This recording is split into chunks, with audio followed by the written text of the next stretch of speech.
When we reject ourselves and judge ourselves and find ourselves guilty and punish ourselves so much, it looks like there is no love. It looks like there is only punishment, only suffering, only judgment in this world. Hell has many different levels. Some people are very deep in hell and other people are hardly in hell, but still they are in hell. There are very abusive relationships in hell and relationships with hardly any abuse.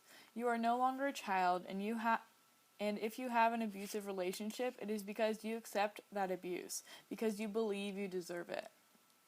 You have a limit to the amount of abuse you will accept, but no one in the whole world abuses you more than you abuse yourself. The limit of your self-abuse is the limit you will tolerate from other people. If someone abuses you more than you abuse yourself, you walk away, you run, you escape. But if someone abuses you a little less than you abuse yourself, perhaps you stay longer. You still deserve that abuse. Usually in a normal relationship in hell, it's about payment for an injustice. It's about getting even. I abuse you the way you need to be abused, and you abuse me the way that I need to be abused. We have a good equilibrium. It works. Of course, energy attracts the same kind of energy, the same vibration. If someone comes to you and says, "Oh, I am so abused," and you ask, "Well, why do you stay there?" He doesn't even know why. The truth is, he needs that abuse because that is the way he punishes himself. Life brings to you exactly what you need. There is perfect justice in hell. There is nothing to blame. We can even say that our suffering is a gift. If you just open your eyes and see what is around you, it's exactly what you need to clean your poison, to heal your wounds, to accept yourself, and to get out of hell. Chapter 3. The Man Who Didn't Believe in Love. I want to tell you a very old story about the man who didn't believe in love. This was an ordinary man just like you and me, but what made this man special was his way of thinking. He thought love doesn't exist. Of course, he had a lot of experience trying to find love, and he had observed the people around him much of his life and had been spent searching for love, only to find that love didn't exist. Wherever this man went, he used to tell people that love is nothing but an invention of the poets, an invention of religious just to manipulate the weak mind of humans, to have control over humans, to make them believe. He said that love is not real, and that's why no human could ever find love even though he might look for it. This man was highly intelligent, and he was very convincing. He read a lot of books, he went to the best universities, and he became a respected scholar. He could stand in any public place in front of any kind of people, and his logic was very strong. What he said was that love is just like a drug. It makes you very high, but it creates a strong need. You can become highly addicted to love, but what happens when you don't receive your daily doses of love? Just like a drug, you need your everyday doses. He used to say that most relationships between lovers are just like a relationship between a drug addict and the one who provides the drugs. The one who has the biggest need is like the drug addict. The one who has a little need is like the provider. The one who has the little need is the one who controls the whole relationship. You can see this dynamic so clearly because usually in every relationship there is one who loves the most and the other who doesn't love, who only takes advantage of the one who gives his or her heart. You can see the way they manipulate each other, their actions and reactions, and they are just like the provider and the drug addict. The drug addict, the one who has the biggest need, lives in constant fear that perhaps he will not be able to get the next dosage of love, or that drug. The drug addict thinks, "What am I going to do if she leaves me?" That fear makes the drug addict very possessive. "That's mine!" The addict becomes jealous and demanding, because the fear of not having the next dosage. The provider can control and manipulate the one who needs the drug by giving more doses, fewer doses, or no doses at all. The one who has the biggest need completely surrenders and will do whatever he can to avoid being abandoned. The man went on explaining to everyone why love doesn't exist. What humans call love is nothing but a fear relationship based on control. Where is the respect? Where is the love they claim to have? There is no love.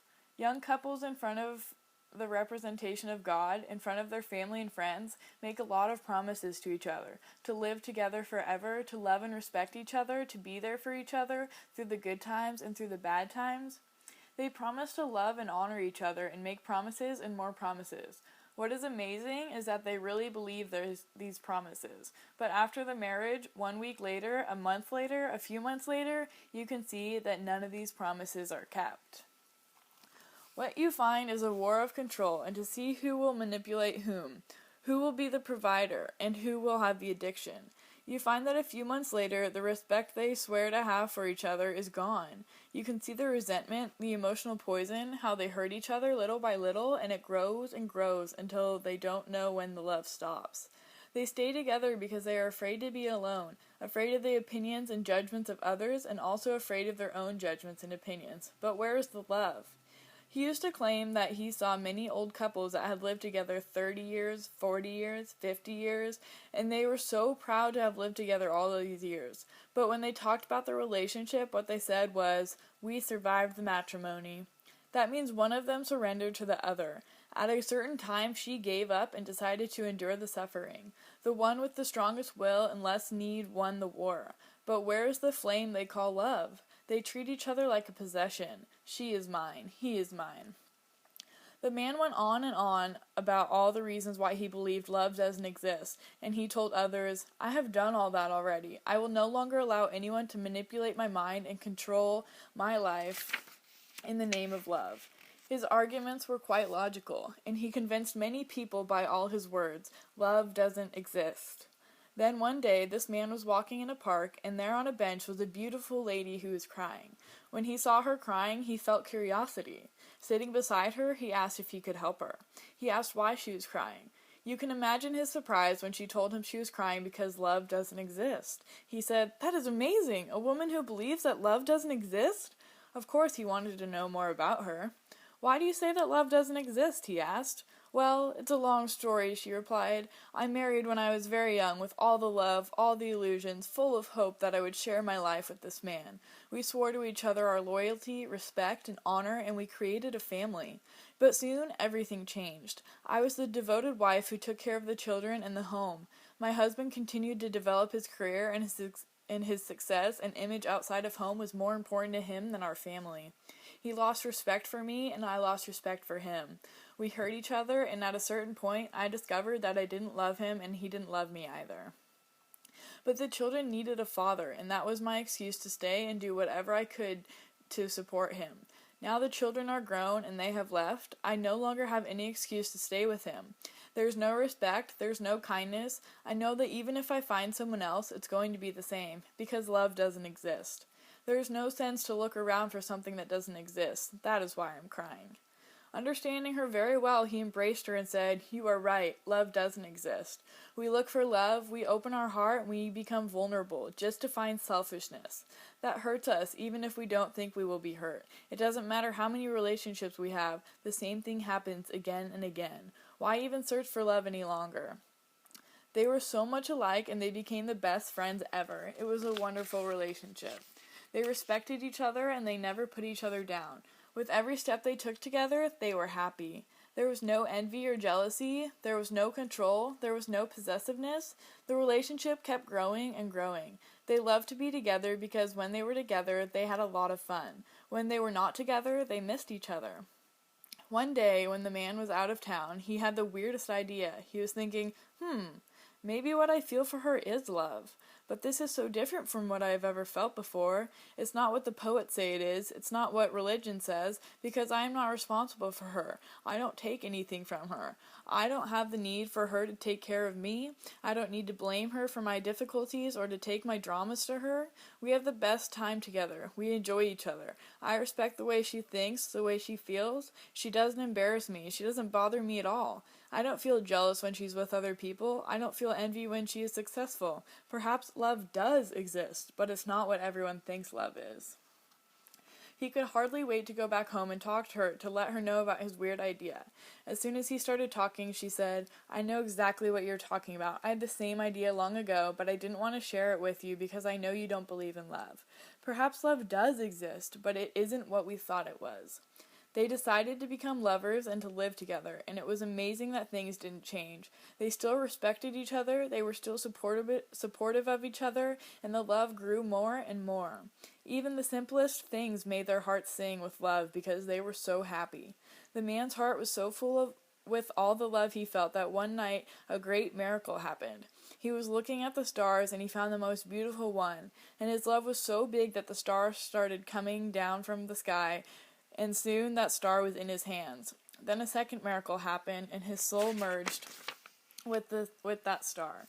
He was intensely happy, and he could hardly wait to go to the woman and put that star in her hands to prove his love to her. As soon as he put the star in her hands, she felt a moment of doubt. This love was overwhelming, and in that moment, the star fell from her hands and broke in a million little pieces. Now there is an old man walking around the world swearing that love doesn't exist, and there is a beautiful old woman at home waiting for a man, shedding a tear for a paradise that once she had in her hands, but for the moment of doubt, she let it go. This is a story about the man who didn't believe in love.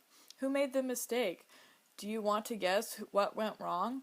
The mistake was on the man's part in thinking he could give the woman his happiness. The star was his happiness, and his mistake was to put his happiness in her hands. Happiness never comes from outside of us. He was happy because of the love coming out of him. She was happy because of the love coming out of her. But as soon as he made her responsible for his happiness, she broke the star because she could not be responsible for his happiness. No matter how much the woman loved him, she could never make him happy, because she could never know what he had in his mind. She could never know what his expectations were, because she could not know his dreams. If you take your happiness and put it in someone's hands, sooner or later, she is going to break it. If you give your happiness to someone else, she can always take it away. Then if happiness can only come from inside of you and is the result of your love, you are responsible for your happiness. We can never make anyone responsible for our own happiness, but when we go to the church to get married, the first thing we do is exchange rings. We put our star in each other's hands, expecting that she is going to make you happy and you are going to make her happy. It doesn't matter how much you love someone, you are never going to be what that person wants you to be. That is the mistake most of us make right from the beginning. We base our happiness on our partner, and it doesn't work that way. We make all those promises that we cannot keep, and we set ourselves up to fail.